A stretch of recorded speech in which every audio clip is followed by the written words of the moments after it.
Ini bagi hadapan. So yang ni ruang tamu. Rumah ni tengah proses untuk pembinaan.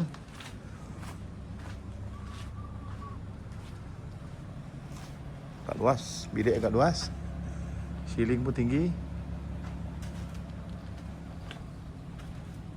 Masuk bahagian belakang. Design cantik. Wah, cantiklah rumah.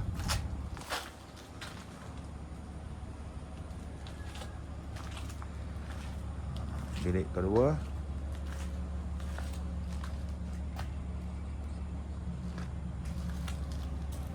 Yang ni bilik ketiga.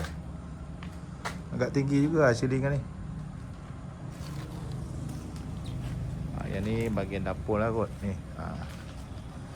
Yang ni ada tandas. Oh, ada ruang lagi belakang. Oh, ni hasil pintu belakang. Yang ni tandas dan ini bahagian dapur kot. So yang ni belakang lah. Alright.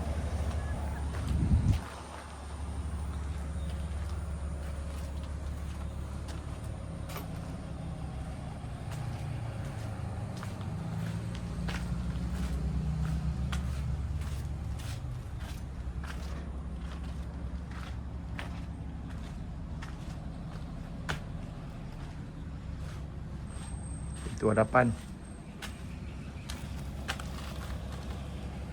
Parking agak luas parking.